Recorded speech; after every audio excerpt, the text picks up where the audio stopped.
Chers amis, bonjour. Décidément, les résistants passent de plus en plus de temps à s'entre-déchirer. Et là, j'ai été surpris dernièrement de voir une vidéo de Frédéric Chaumont, que j'estime beaucoup et qui vraiment a œuvré jusqu'à ce jour énormément pour la résistance, dénoncer le comportement de Florian Philippot, en laissant entendre que finalement il exploite les membres, toutes les personnes qui donnent leur cotisation aux patriotes, et qu'en quelque sorte il y a des abus et ainsi de suite, et il a en quelque sorte fait mine de déchirer, en tout cas de jeter sa carte des patriotes. Presque une semaine, même pas une semaine, des élections législatives. J'ai exprimé sous forme d'audio, de MP3, ce que je pense là-dessus. Et je pense en effet qu'il y a des choses qui ne vont pas et qu'il faut exprimer. Je vais vous faire écouter cet enregistrement audio que j'ai fait et nous allons voir ensemble exactement. J'interviens à nouveau car j'ai été surpris. Enfin, surpris et oui et non. Surpris de l'intervention de Frédéric Chaumont de la chaîne Agora TV et de Jasper Madère. Frédéric Chaumont qui s'est permis en effet de dénoncer le comportement de Florian Philippot et donc de son mouvement Les Patriotes. Alors là, j'étais surpris, mais vu le fait que dans le passé, Florian Philippot s'est permis lui-même d'en faire autant, de critiquer et de dénoncer l'activité de certains groupes, en particulier sans le nommer, mais malgré tout le monde avait bien compris qu'il s'agissait de l'association Réaction 19 avec l'avocat Maître Brusa. Florian Philippot avait critiqué justement d'une manière, disons, indirecte, mais qui n'a trompé personne, Réaction 19 et Maître Brusa. Et à l'époque, j'étais intervenu déjà en disant que je trouvais qu'il aurait pu se dispenser de le faire dans la mesure où Maître Brusa et Réaction 19 avaient été quand même utiles à la cause de la résistance et que de nombreuses personnes ont bénéficié de l'aide, et nous avons bien besoin à cette époque de l'aide de Maître Brusa et de Réaction 19 concernant les attestations, concernant les arrestations, les condamnations, et donc il était important de combattre juridiquement, ne serait-ce déjà juridiquement, et nous étions tous bien contents d'avoir Maître Brusa et Réaction 19 pour nous défendre. Bon, et ça, on oublie que trop. Alors bien sûr, on peut toujours dire, oui, mais il n'aurait pas dû demander d'argent, etc. Mais quelle est l'association? C'est rare un mouvement, une association qui ne demande pas d'aide, parce que qui peut de nos jours, c'est rare, les personnes qui peuvent œuvrer complètement gratuitement pour quelque activité quelle qu'elle soit. Je veux dire que les partis politiques demandent des cotisations, les associations demandent des cotisations. Pourquoi les résistants, depuis quelque temps, se critiquent les uns les autres sous prétexte que certains demandent de l'aide, soit en tant qu'alerteurs, demandent un soutien, des dons, ou d'autres demandent des cotisations. Je dirais, mais où est le problème là-dedans? C'est pas le fait de demander de l'argent. Le problème, c'est de savoir si vraiment les personnes qui ont une association, ou en tout cas un mouvement politique, est-ce que vraiment ils ont une action réelle de résistance? Florian Philippot par les manifestations, par le fait qu'il regroupe les gens, le fait qu'il tient des propos donc tout à fait justes quand il s'exprime, quand il passe à la télévision, quand les télévisions lui permettent de s'exprimer, il dit des choses très justes. Absolument. Des choses que Marine Le Pen ou Mélenchon ne disent pas du tout. Depuis quand même plus de 2 ans. Des personnes comme Philippot, Maître Brouza et d'autres, et tant d'autres résistants, ne se gênent pas pour dire, exprimer vraiment tous les mensonges, de dire combien tous ces mensonges, toutes ces J'arrête un petit peu. À leur risque et péril. Parce que toutes ces personnes, que ce soit Maître Brouza, Florent Philippot et tant d'autres, prennent des risques énormes. Et au détriment même de leur profession, au détriment, je dirais, de leur activité antérieure. Donc, il faut bien qu'ils mangent, il faut bien qu'ils vivent, ces gens-là. Donc, ils demandent à la limite des dons et un soutien. Mais où est le problème? Je veux dire, mais c'est vraiment... Mais le monde devient fou. Je dirais que même chez les résistants, je dirais, il y a un manque de bon sens. Je dirais, on tombe dans la débilité. C'est incroyable de voir ça, incroyable. Comme si vraiment le fait d'être soutenu financièrement était quelque chose de moche, de laid. Bon, qu'il y ait des abus, on le verra par la suite. À la limite, bon, j'en parle de tout ça. Bon, ça peut arriver, mais franchement, c'est secondaire. Je continue. Donc l'enregistrement audio. Toutes ces malveillances, tous ces crimes contre l'humanité, donc ils ont dénoncé tout cela. Donc pour moi, un résistant, un bon résistant, c'est celui qui exprime tout cela, qui ose le dire, et qui, même lorsqu'il passe à la télévision, ose le dire. Or, absolument. En effet, Florent Philippot ne s'est pas gêné pour dire tout cela. Donc on ne peut pas accuser Florent Philippot de ne pas être un bon patriote et de ne pas agir en faveur donc de la résistance. Certainement pas. Alors bien sûr, il n'est pas le seul. Que ce soit d'ailleurs Frédéric Chaumont pour la chaîne Agora TV et Jasper Madère. Bon, en effet, depuis plus de 2 ans, donc lui aussi s'est battu comme de nombreux. Absolument. Et alors, où est le problème? Moi, je soutiens toutes ces personnes-là, ces personnes comme Frédéric Chaumont, comme Florent Philippot, comme Maître Brouza et tant d'autres. À chaque fois que je peux, je les soutiens financièrement, je les soutiens de toutes les manières possibles. Oui. Et je ne m'occupe pas de savoir si finalement, à la limite, ce qu'ils vont faire réellement de mon argent. Parce que je vois très bien que tant qu'ils vont dire des choses très justes et si je ne suis pas content, j'arrête de faire mes dons, j'arrête donc de soutenir si je ne suis pas content. Mais je ne vais pas critiquer Pierre, Paul, Jacques sous prétexte qu'il, peut-être, il abuserait et il utiliserait certains dons pour ses besoins personnels. Ben, heureusement même que ces personnes-là utilisent, j'espère, les dons et je dirais, les soutiens aussi pour leurs besoins personnels, parce qu'il faut que ces gens vivent malgré tout. Enfin, c'est quand même un sacrifice, surtout à notre époque, de lutter comme ça, comme ils le font. C'est un sacrifice. Ils se retrouvent détruits par le système. Mais on se demande si certains résistants, ou même ces personnes qui sont pourtant qui luttent, s'ils sont conscients du fait que les autres aussi luttent. Les autres aussi prennent des risques. Enfin bon, je continue.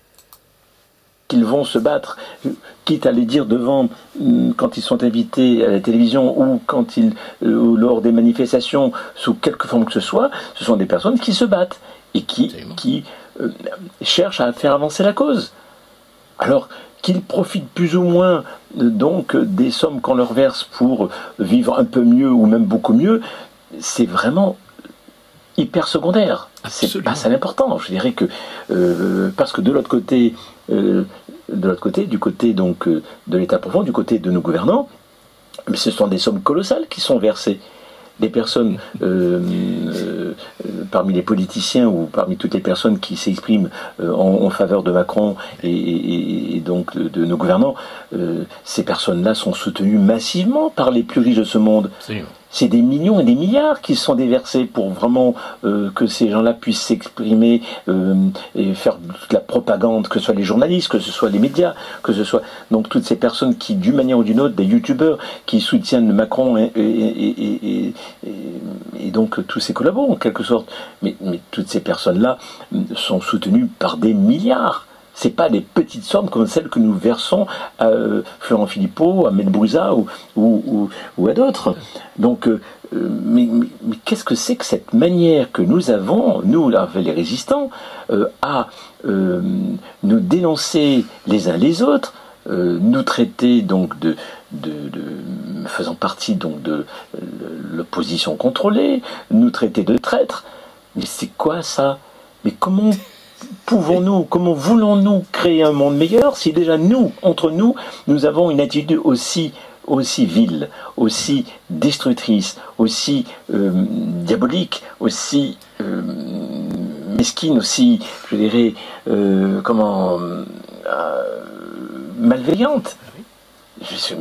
Mais si nous voulons vraiment créer un monde meilleur, on peut le créer tout de suite, là tout de suite, rapidement. Je dirais, on peut faire beaucoup mieux que des manifestations, on peut faire beaucoup mieux que des émissions sur YouTube ou autres, et avec les youtubeurs, on peut faire beaucoup mieux que donner de l'information.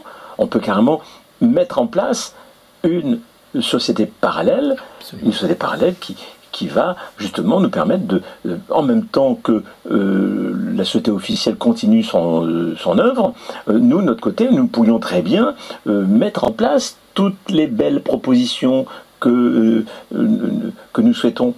Alors, bien sûr, à travers le vote, on peut espérer peut-être, mais j'y crois pas trop, avoir quelques députés qui vont, au bout d'une dizaine, une quinzaine, une vingtaine d'années, on pourrait pouvoir faire avancer les choses, de manière à ce que nos idées puissent être mieux représentées. Mais vu, je dirais, vu la corruption, vu la manière dont les choses se font donc dans cette société, où finalement, je dirais, la corruption est telle qu'il y a une propagande depuis des dizaines d'années qui fait que les plus riches ont acheté les médias complètement et totalement.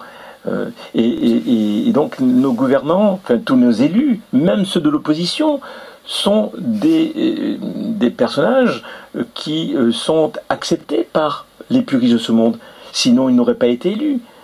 Et parce que les gens qui sont élus, il ne faut pas s'y tromper, ce sont des personnes qui sont issues donc de ce que les médias ont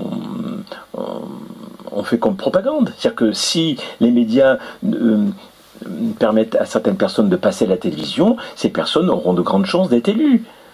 Donc nous savons très bien, il ne faut pas s'y tromper, que finalement les élus en France, comme un peu partout ailleurs d'ailleurs, sont des personnes qui tout simplement ont eu le maximum de suffrages, et ces maximums de suffrages sont dus tout simplement au fait que les Français sont intoxiqués par la propagande médiatique, tout simplement. Il suffit de passer à la télévision pour pouvoir être plus facilement élu, même dans l'opposition. Alors Florent Philippot donc passe à la télévision en effet et n'est apparemment peu censuré en tout cas. Pourquoi critiquer Florent Philippot sous prétexte que l'état d'évidence lui permet donc s'exprimer? Ça voudrait dire que Florent Philippot n'est pas un bon patriote sous prétexte que finalement il arrive à s'exprimer à la télévision? Il ne faut pas voir le mal partout. Hein. En attendant, il frappe dur, Florent Philippot, contre justement le gouvernement et contre finalement toute cette corruption, contre finalement tous ces gens qui sont de véritables criminels. Hein. Il frappe dur. Bon, qu'il y ait certains journalistes, entre autres sur CNews, hein, je vais en parler plus tard, hein, mais qui en plus, une chaîne, nous allons le voir, qui tient des propos quand même assez complotistes. Bon, on va voir, mais c'est l'une des rares chaînes. Bon, on va quand même pas... je vais vous laisser écouter la suite. Mais au moins, les choses sont dites. Sur CNews, on pourrait condamner CNews sous prétexte que depuis presque un an, maintenant, CNews est l'une des rares chaînes, même la seule rare chaîne mainstream, qui tient des propos complotistes, qui tient d'évidence, qui énonce des vérités. Bon, donc, il faudrait critiquer CNews aussi maintenant. Il faudrait dire que finalement les journalistes de CNews sont des gens que c'est louche, c'est pas normal. Mais qu'est-ce que c'est que cette mentalité de résistant, j'allais dire de résistant pourri? Parce que vraiment, avoir une telle attitude qui consiste à chercher des poux là où ils ne sont pas, parce que si CNews, par exemple, tient des propos complotistes et qu'en quelque sorte les journalistes ont tendance à dénoncer des choses que les résistants dénoncent depuis plus de 2 ans, bon, eh bien tant mieux, ça veut dire que quelque part il y a des journalistes, il y a peut-être aussi des milliardaires qui sont en train de changer de camp. Peut-être en effet que, je crois que c'est Bolloré qui est le patron donc de CNews, peut-être que Bolloré n'est pas tout à fait d'accord avec finalement les directives de l'État profond, donc du Forum économique mondial, de Davos. Et peut-être qu'il n'est pas tout à fait d'accord avec finalement tous ces milliardaires qui, que ce soit Klaus Schwab ou d'autres, donc toutes ces personnes donc, qui en effet sont les instigateurs donc, de la mondialisation hein, et donc de cette mise en place de ce régime totalitaire un peu partout en Occident. Hein. Bon, que certains milliardaires comme Bolloré s'y opposent, pourquoi pas, ça arrive. Mais de tout temps, historiquement, il y a toujours eu donc des personnes qui ont en quelque sorte trahi leur groupe.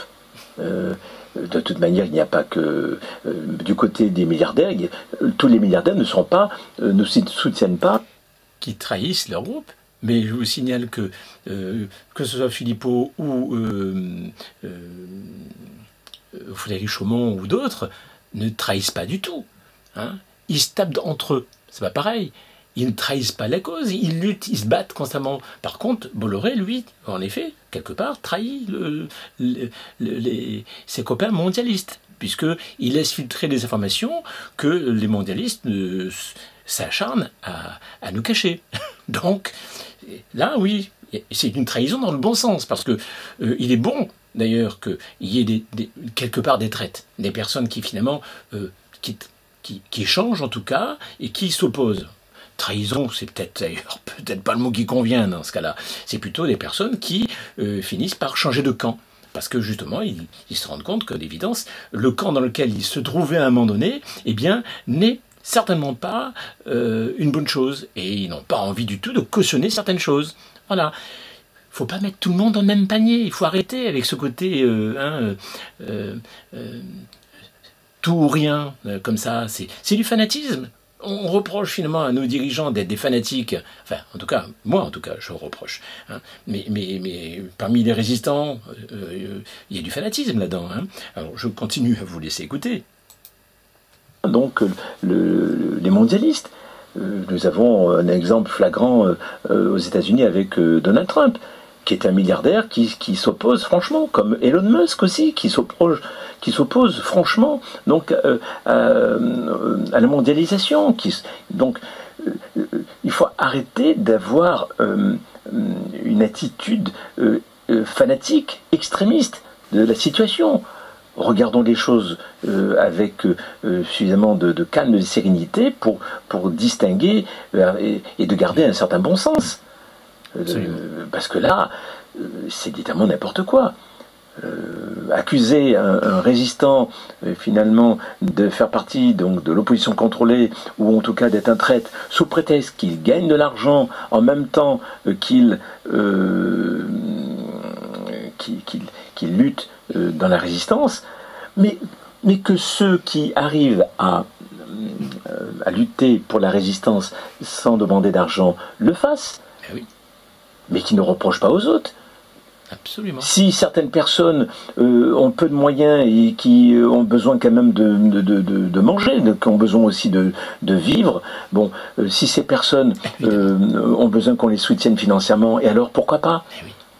De l'autre côté, parmi les mondialistes, mais ils sont bourrés de fric, ils sont soutenus par des milliards, c'est pas par quelques petites quantités de cotisations.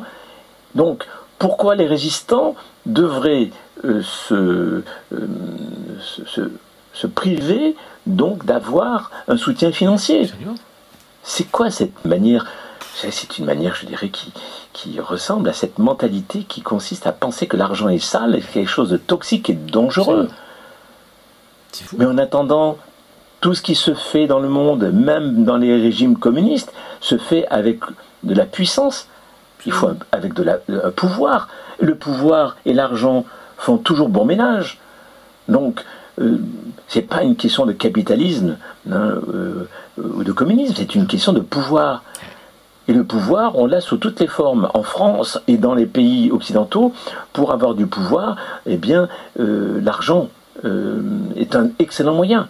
Alors pourquoi nous, en tant que citoyens, on n'irait pas utiliser ce pouvoir de l'argent pour aider les citoyens résistants qui luttent vraiment efficacement en première ligne?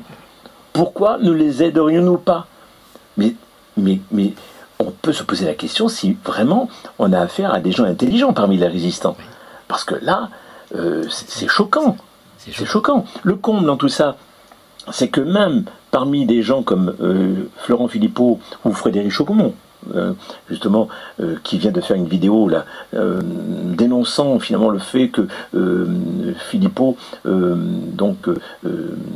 reçoit de l'argent, des cotisations, et il s'enrichit justement, bon, et qui fait en quelque sorte de la publicité pour son mouvement. Mais Frédéric Chaucomont, pour moi, a tort de critiquer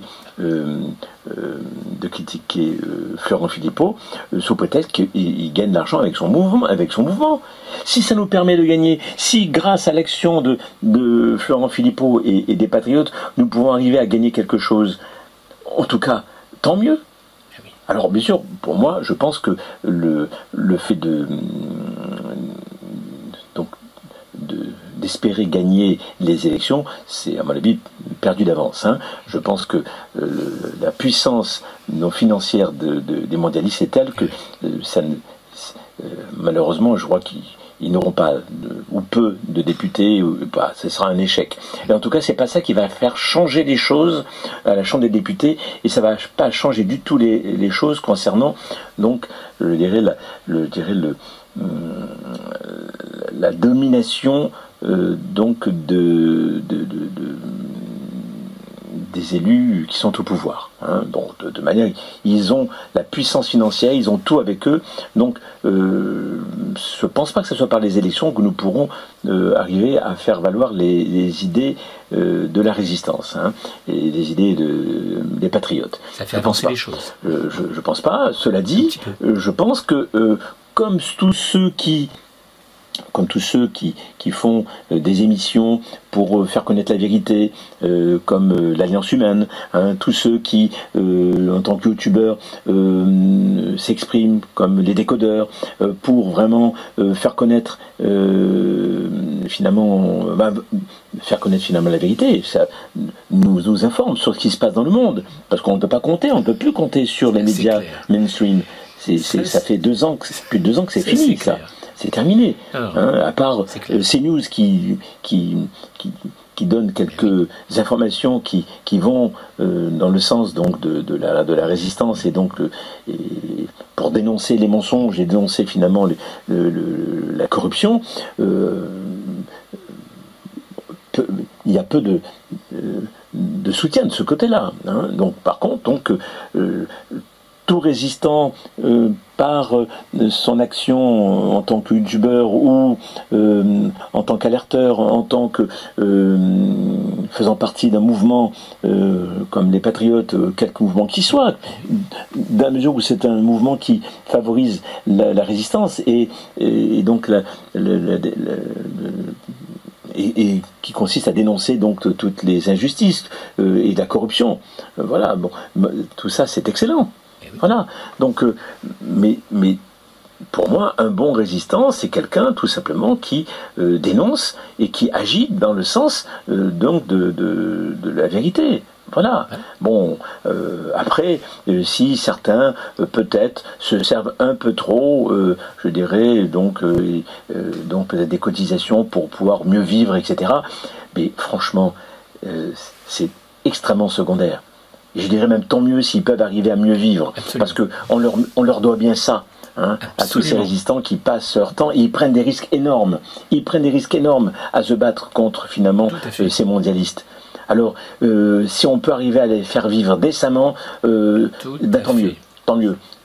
Mais qu'est-ce que c'est que cette mentalité de jaloux, cette mentalité je vais dire même de marxiste, parce que je crois que il y a une arrière-pensée marxiste derrière tout ça. L'argent est sale, on ne doit pas gagner d'argent pour faire avancer des idées, etc., etc. Non mais vous croyez que les gens qui se trouvent parmi les dominants, hein, qui sont au pouvoir, vous croyez que le côté, ils se gênent avec l'argent, hein, grâce à cet argent, ils arrivent à nous écraser encore plus. Exactement. D'ailleurs, nous, de notre côté, grâce à l'argent. On essaie tant bien que mal de se battre. Hein, donc à travers finalement nos vidéos, à travers finalement les manifestations, etc. Bon, mais je pense que la meilleure manière que nous ayons de nous battre, ce serait justement de le créer, ce monde nouveau que nous souhaitons. Absolument. Fait de justice, de vérité. Pourquoi ne formions pas déjà une société parallèle avec une constitution, avec donc les structures telles que nous souhaiterions qu'elles se concrétisent dans le futur. Parce que si nous devons attendre d'être au pouvoir pour pouvoir mettre en place... On concrétise. On ne fait pas que parler et se dire, voilà, on va parler, on dénonce les choses et ça va s'arranger tout seul. Hein. C'est comme si une femme battue se contentait de dire « Oh, il me frappe, hein, oh, quelle honte !» et que cette femme-là reste toujours avec son bonhomme et que cette femme continue finalement, je dirais, à collaborer, en quelque sorte, tout en se plaignant. Il faut être cohérent. Je crois que l'exemple de la femme battue, je dirais que c'est en effet grotesque. Une femme battue qui continue finalement à rester avec un homme violent, je suis désolé, il y a un problème. Et bien c'est ce qui se passe avec une bonne partie du peuple français, hein, et aussi une bonne partie des résistants. Hein. Donc je continue à vous faire écouter la suite. Justement, le RIC ou d'autres, ou d'autres institutions. Les choses que nous voulons, mais tout de suite. On peut attendre longtemps. On n'attend pas. Surtout quand on voit combien les résistants se critiquent, se condamnent, s'invectivent, mais je dirais même se salissent les uns les autres. C'est extrêmement destructeur tout ce qui se passe.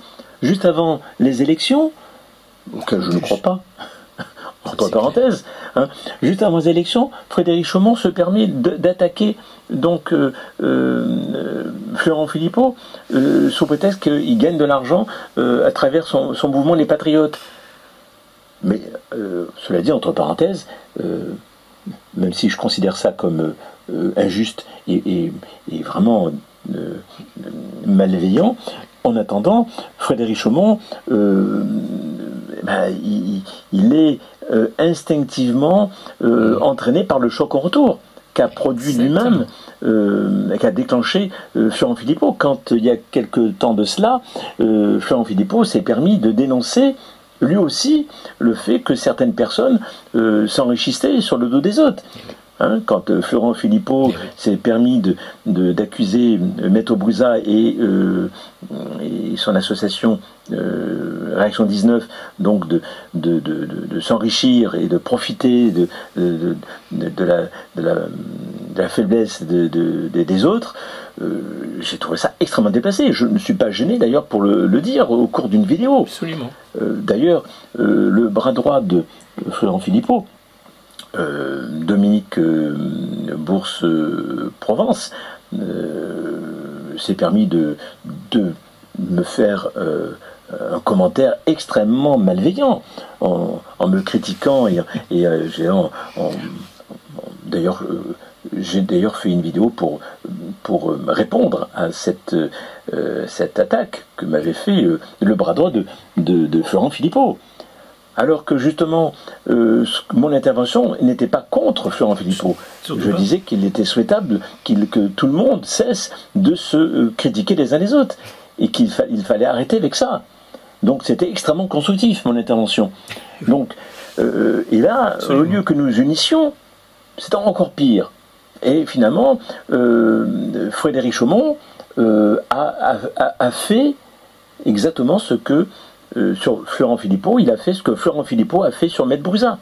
C'est-à-dire que le fait d'accuser injustement en plus quelqu'un, comme l'a fait Florent Philippot il y a quelque temps de cela, a déclenché un choc en retour. C'est bien que finalement, Frédéric Chaumont s'est chargé de cela. Sans s'en rendre compte, Frédéric Chaumont a en quelque sorte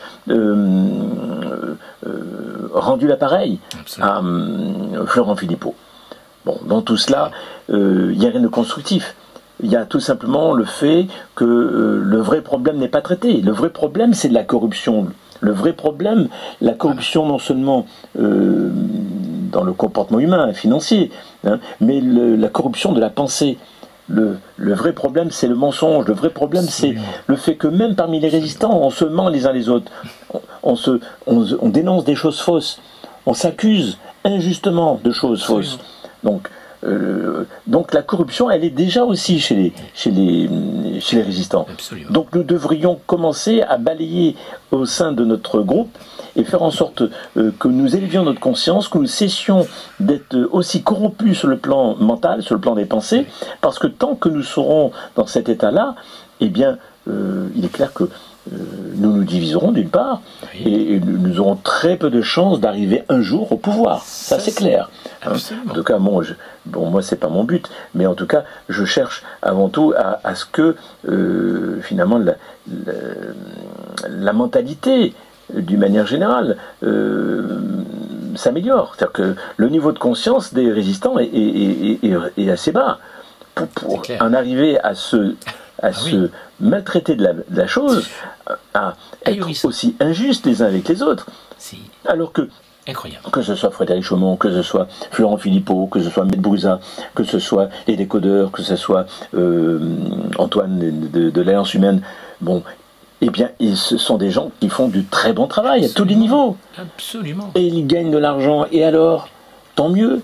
Et ceux qui n'en gagnent pas, eh ben, tant mieux aussi, s'ils peuvent arriver à travailler et aider le pays sans aide financière, ben, tant mieux pour eux, tant mieux, mais qui ne critiquent pas et qui ne salissent pas les autres. Exactement. Et surtout, accuser les autres donc de profiter, d'avoir finalement une mentalité donc d'escroc, mais vous vous trompez d'ennemi là, parce qu'en plus je dirais que chez les résistants on a vraiment besoin de moyens financiers pour pouvoir nous en sortir, parce que de l'autre côté, grâce aux moyens financiers, ils sont hyper puissants. Donc en plus, sous prétexte, accuser même Florent Philippot d'être quelque part favorisé par l'État, par le gouvernement. Mais Florent Philippot, si la police n'intervient pas, c'est parce qu'il a son propre service d'ordre, parce que justement il n'y a pas de débordement. Absolument. Alors on va même critiquer même Florent Philippot, hein, comme le fait Frédéric Chaumont, sous prétexte que finalement il passe à la télévision, malgré tout. Non mais c'est tout à fait à l'opposé, et puis je dirais ça n'a aucun sens. C'est tordu de chez tordu. Oui. Il n'y a pas d'autre mot. Ah oui. C'est tordu de chez tordu. Malheureusement. Parce que moi, je préfère que Florent Philippot passe à la télévision qu'il n'y passe pas. Puisque de toute manière, il dit des choses très justes quand il passe à la télévision. Il n'est pas en train de collaborer avec le système. À chaque fois qu'il passe à la télévision, il ne se gêne pas pour dire ce qui ne va pas. Donc, petit à petit, quand même, ça fait son chemin. Absolument. Absolument. Je crois que la raison pour laquelle, je dirais, comment dire, les résistants se comportent ainsi, c'est qu'ils ont tendance à être, comme on dit, dans une attitude où du tout ou rien. C'est-à-dire dualiste. C'est-à-dire que ou les choses sont parfaites, ou on ne sait rien. Ou on est un résistant parfait, alors vertueux, c'est-à-dire le résistant qui a les moyens financiers, on ne sait pas d'où ils viennent, mais en tout cas il a les moyens financiers, il ne demande pas d'aide ni quoi que ce soit. Voilà.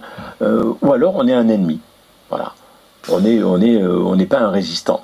Mais alors, mais qui est résistant? Mais personne. Parce que quand je vois des personnes qui ne demandent rien, en effet, donc, comme aide pour faire leur travail donc, de youtubeur ou d'alerteur, ils ne demandent rien. Mais quand je vois exactement leurs propos, quand je vois leurs propos, que je vois la médiocrité de leurs propos, quand je vois combien ces gens-là trouvent le moyen d'être toujours en train de critiquer Pierre, Paul, Jacques, au lieu de vraiment apporter vraiment une aide constructive, apporter vraiment, je dirais, comment dire, une mentalité constructive, bienveillante.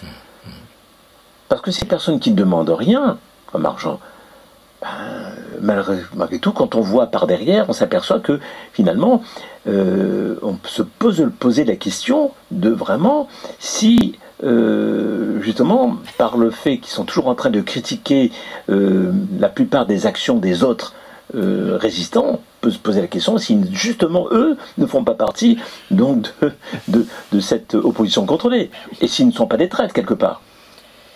Et je ne pense pas que ce soit des traîtres. Je pense simplement que ce sont des personnes qui manquent de conscience, des personnes qui ont un esprit vraiment tellement, je dirais, de basse conscience qu'ils en arrivent à avoir, je dirais, l'esprit embrouillé et ne pas distinguer, manquer de discernement, ne pas distinguer vraiment de ce qui est vraiment constructif, ce qui ne l'est pas. Voilà.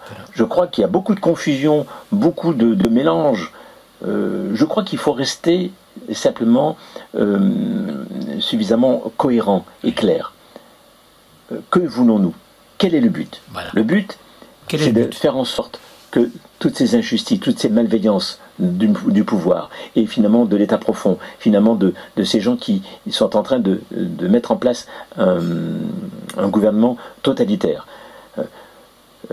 Le but, c'est de faire en sorte que nous dénoncions tout cela et que nous fassions en sorte que, en effet, ces personnes-là puissent être condamnées un jour. Absolument. De faire en sorte qu'il y ait des procédures juridiques, pénales, qu'il y ait aussi suffisamment de personnes qui soient au courant de ce qui se passe.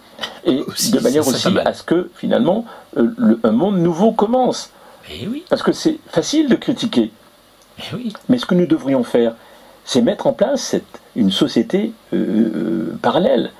Le faire nous-mêmes. Qui tienne compte de toutes les belles pensées et de toutes les belles propositions que nous avons en tête. Voilà. Que l'on mette en place. Mais oui. On n'a pas besoin donc d'être élu. On peut très bien déjà entre nous créer une société parallèle avec un gouvernement, avec donc des institutions et avec un système d'entraide, un système de soutien de tous les citoyens qui veulent en effet fonctionner d'une manière saine, avec un respect de soi, respect des autres, avec une belle mentalité, une belle moralité, avec justement aussi des principes donc de souverainisme, voilà. Donc, mais il n'y a pas besoin de. Je ne dis pas qu'il n'est pas utile parallèlement donc de chercher à être élu et de faire en sorte que nous ayons des députés. Bon, donc la démarche de Florent Philippot, je la comprends. Seulement, je pense que parallèlement, nous pouvons très bien dès maintenant commencer à mettre en place, ça fait plus de 2 ans qu'on aurait pu déjà commencer à créer une société parallèle. Hein, voilà. Mais tant que nous nous divisons, tant que nous passons notre temps à brailler dans la rue ou entre nous, bon, sans réellement le construire, ce monde meilleur. Mettre Nous les voulons choses un en monde place. meilleur, mais on peut le construire tout de suite. Mais oui. Tout de suite. Moi, je suis prêt à cela. Faisons-le. D'autres personnes viennent, soit avec moi, et que l'on mette en place cette société parallèle. Absolument. Cette société parallèle, bienveillante, respectueuse de chacun, hein, et qui sera pacifique. Tout à fait. Mais nous pourrions déjà commencer à avoir nos propres écoles, nos propres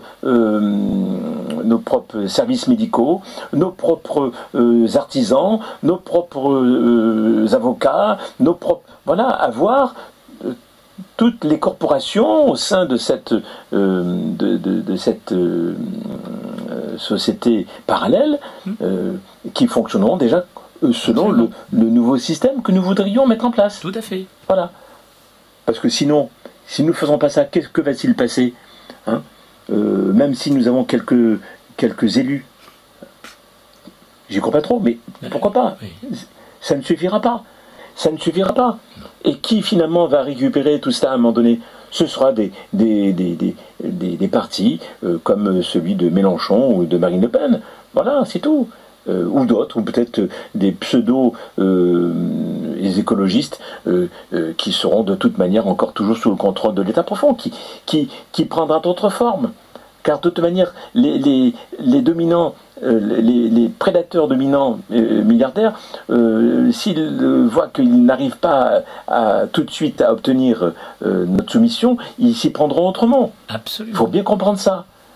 Il faut comprendre que nous avons affaire à des gens qui sont super puissants financièrement et super intelligents et qui disposent de moyens de propagande, des moyens donc tels qu'ils s'adapteront. Et ils feront en sorte qu'il y aura toujours, malgré tout, des personnes, des députés qui leur seront soumis. C'est ça qu'il faut comprendre. Et c'est ça leur force. Ne croyez pas que vraiment une révolution puisse régler le problème. Historiquement, les révolutions, comme celle de 1789, n'a pas servi le peuple, elle a servi la bourgeoisie. Donc, et la révolution de 1917, en Russie, n'a pas servi vraiment encore les ouvriers. Ça a été une dictature pendant 70 ans. Donc, il faut arrêter de penser que les révolutions permettent réellement, je dirais, de construire un monde nouveau. Je pense que la seule manière d'y arriver, c'est de créer cette société nouvelle, déjà, cette société parallèle. Être un exemple. Éventuellement, si on peut avoir quelques députés en attendant, pourquoi pas, bien sûr. Hein, je ne suis pas contre le fait donc, de tenter toutes les voies possibles. Mais en tout cas, il y en a une que nous pourrions utiliser dès le début, maintenant, hein, et ça fait près de 2 ans que nous aurons pu le faire, et ça fait 2 ans que je dis qu'il serait souhaitable d'agir ainsi. J'espère qu'aujourd'hui on m'entendra et qu'on finira par cela créer cette société parallèle, qui, selon les souhaits, selon les idées que nous souhaitons au plus profond de nous-mêmes. Tout à fait. Voilà. Tout à fait. Voilà. Donc, je crois que, bon, tout est dit. Tout est dit. Et maintenant, on ne devrait plus être dans le yaka faucon. Hein, ça suffit. Hein, ça fait plus de 2 ans que nous sommes dans le yaka faucon. Alors, on attend quoi? On attend quoi des élections? On attend tout simplement qu'il y ait un sauveur qui vienne de l'extérieur. Hein? On attend que ce soit les autres qui nous aident pour nous sortir de ce pétrin. On attend quoi? Que les gens descendent dans la rue et entrent en révolution et renversent le gouvernement? Non, vous plaisantez. Ces gens qui malheureusement risquent de faire ça se feront non seulement matraquer mais tuer. Ils n'hésiteront pas à aller plus loin. Hein. Donc, qu'est-ce qui reste? Puisque tout de même, ça fait un bon bout de temps que nous disons que finalement ça va changer, et finalement, eux, de leur côté, tant bien que mal, ils continuent, ils avancent, ils mettent leurs pions, tranquillement, voilà. 2 pas en avant, à la rigueur des fois, 1 pas en arrière, et encore. Disons, ils s'arrêtent. C'est pas forcément... Oui, on va dire qu'il n'y a plus de confinement là, momentanément, mais il peut très bien y en avoir. peuvent très bien dans les semaines, dans les mois qui viennent, d'ici la fin de l'année, agir ainsi. Et la grande majorité des gens, malheureusement, seront contraints et forcés. Hein. Donc, je crois qu'en effet qu'il faudrait, et ça fait maintenant plus de 2 ans que nous aurions pu commencer à construire cette société nouvelle, parallèle, hein, qui grandira, c'est un système dans le système qui grandira au sein donc de ce système que nous n'apprécions pas. Et entre nous, en tout cas, on pourra fonctionner d'une manière harmonieuse, constructive. Voilà, et petit à petit, du fait même que nous serons, j'espère, de bons exemples, eh bien, d'autres personnes, d'autres citoyens viendront nous rejoindre. Et tout simplement, ils viendront nous rejoindre parce qu'ils verront que nous, de notre côté, nous faisons ce que nous disons. Et que nous mettons en place un système qui vraiment soit harmonieux, constructif, respectueux de chacun, voilà, qui respecte nos libertés fondamentales, notre souveraineté, et ainsi de suite. Voilà. Donc, et là, les gens viendront parce que justement, on sera des personnes qui justement ne se disputeront pas comme nous le faisons. Malheureusement, nous ne sommes pas un bon exemple pour l'instant, c'est le moins qu'on puisse dire. Hein, à s'invectiver, à se critiquer pour des choses qui sont vraiment, qui ne sont pas là réellement, je dirais, importantes. Le fait que certaines personnes puissent profiter à la limite des dons, etc. Mais tant mieux, tant mieux. Parce que tous ces résistants qui se battent depuis plus de 2 ans, j'espère qu'ils peuvent, aidons-les à vivre correctement. Finançons-les, vraiment. Ostensiblement, soutenons-les. Et comment les soutenir? C'est pas en disant « Ah oui, on est d'accord avec vous, ah oui, on est d'accord avec vous ». C'est quoi ça? Non. La meilleure manière dans notre société, cette société que nous avons, c'est de les soutenir financièrement. Alors on ne va pas leur reprocher, finalement, de toucher un peu à la caisse. Hein? Bon, il faut arrêter. Franchement, c'est déplorable. J'espère bien que, vraiment, les résistants, dans la plus grande majorité, se mettront réellement à vraiment construire cette société meilleure, dont ils aspirent, j'espère tous. Voilà. Sur ce, je vais vous souhaiter plein de bonnes choses. Prenez bien soin de vous. Hein. Au-dessous de la vidéo, je vous laisserai 1 ou 2 liens, entre autres cette vidéo de Frédéric Chaumont. Que vous voyez un peu ce qu'il a pu dire. Je ne pense pas avoir déformé ses propos, enfin en tout cas l'idée. Hein. Bon, donc prenez bien soin de vous, et puis je vous dis à une prochaine fois. Bon courage, à bientôt, au revoir.